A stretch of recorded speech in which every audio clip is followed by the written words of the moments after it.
Is of that opinion will say content. The contrary not content. The contents have it. Amendment 4, the Baroness Fox of Buckley. My Lords, the purpose of Amendment 4 in my name is that the law should recognise that one of the key chilling aspects of exercising academic freedom in contemporary times is when higher education institutions, via their HR departments, senior management, brand enhancement initiatives, or as advised by PR consultants, sign up to third-party organisations that set targets, codes and charters that in effect impose demands often on the curriculum and research priorities and academic content of academic life.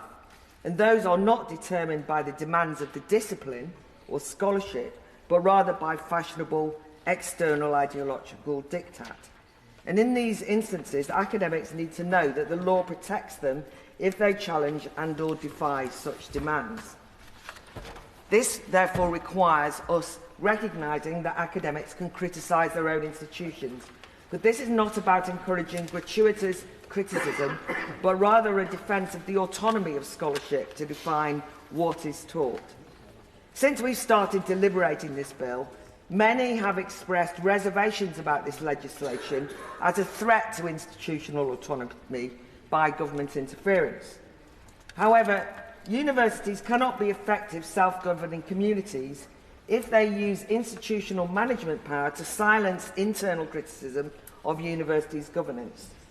Universities putting their own house in order is one thing, but often, if they start adhering to external bodies in terms of signing up to bureaucratic top-down edicts, the Academy as a self-governing community of scholars is threatened, as is scholarship itself.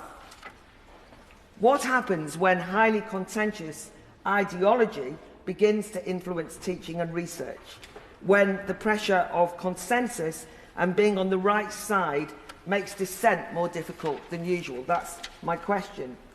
Dissenting academics from some of these ideological interventions with legitimate concerns about their own discipline being interfered in, and even what the concept of a university is for, should know that the law will protect them if they speak up and contribute to the debate. When I was considering this issue, I recognised that since I've been in this place, my noble lords like nothing better than an international legal example to bolster their concerns. And it's not one that I've usually relied on, but I thought I'd bring you some international legal precedent. So the Strasbourg Court has consistently affirmed academic free expression as a fundamental right, and in 8 or so Strasbourg cases concerning academic free expression, one principle has been particularly consistent: that academics must be free to voice their opinion about their university. In 2016, in a 2016 case, the Karlamov versus Russia case concerned a Russian physics professor who was sued in defamation by his university after criticising its leadership at an all-staff meeting to elect a new academic senate. The Strasbourg Court found in his favour, saying that, quote, "the principle of open discussion of issues of professional interest must be construed as an element of a broader concept of academic autonomy, which encompasses the academics' freedom to express their opinion about the institutional system in which they work." And all of the cases brought before Strasbourg implement the influential UNESCO recommendation of 1997 entitled Concerning the Status of Higher Education Teaching Personnel, which was the subject of an amendment indeed by the noble Lord Treesman at committee stage. And that UNESCO recommendation states, higher education teaching personnel are entitled to freedom to express freely their opinion about the institutional system in which they work, freedom from institutional censorship, and freedom to participate in professional or representative academic bodies. And this is the key point: higher education teaching personnel should not be forced to instruct against their best knowledge and conscience. I just want to use a couple of examples to illustrate why I think this is an issue now, rather than just a kind of abstract principle. And the first examples I want to give relate to critical race theory's popularity in university campuses. And I don't want this to be a focus on what we think about CRT particularly, and I want to stress that the huge, vast majority of lecturers have no truck with racism, even if they're critical of a particular brand of anti-racism, as in HRT. So one of the new issues when higher education institutes sign up to organisations such as Advanced Higher Education's Race Charter is that they have to adopt a particular contested view of race. So Advanced HE states universities are institutionally racist spaces that have had a historic role in producing the knowledge that racism is based on, and therefore they demand that educational practice is decolonised. And in fact, we've seen this happening recently. A diversity drive by the Welsh Government is putting university pressure on universities to decolonise courses. The devolved government wants HE providers to achieve, quote, a race equality charter mark, a score that grades organisations on their diversity and inclusion policies are part of a plan for anti-racist Wales. Higher Education Funding Council for Wales has made £3 million of public money available to help universities pay companies and providers to score them on racial equality as decided by Advanced HE, who urges a rethink on all subject matters and courses. And of course, I'm worried that that puts pressure to review curriculum in line with Advanced HE's decolonisation guidance.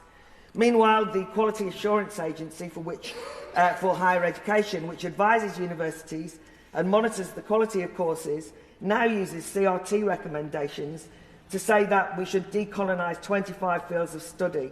And you'll have read about this in the newspapers, but the psychology courses I was particularly interested in. Apparently psychology is historically based on research and theory from homogenous, white, educated, industrialised, rich and democratic countries that do not represent diverse voices and contributions to the discipline.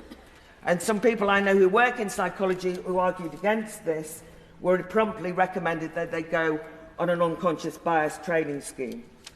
So my concern is that there are consequences. When the University of Oxford music faculty decolonised its curriculum in response to student pressure, it was then the university itself sought to forbid criticism of the new curriculum.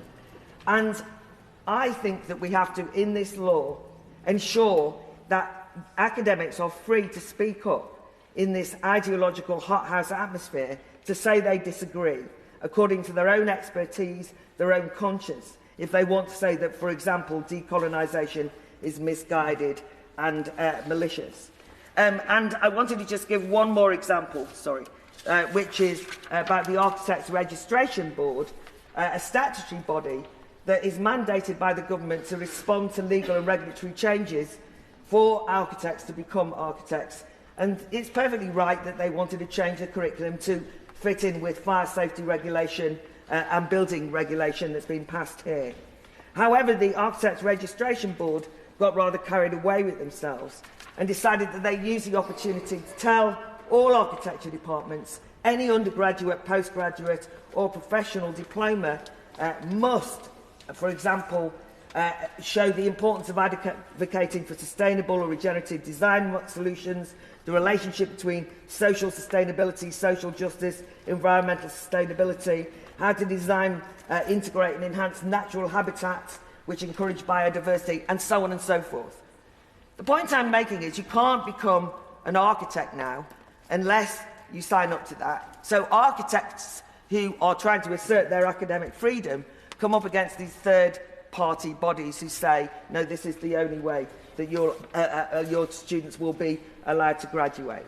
I simply want Amendment 4 to recognise that there are new threats to academic freedom, as it were, quiet, silent threats, when it comes to academics being able to say they disagree or agree with values that are imposed on them by institutions trying to make their name as doing the right thing.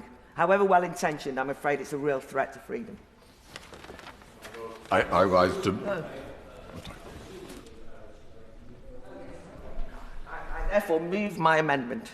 Is that right? Amendment proposed, page 2, line 14, at end insert the words as printed on the Marshal's list. My Lords, I rise to move Amendment 5, and I only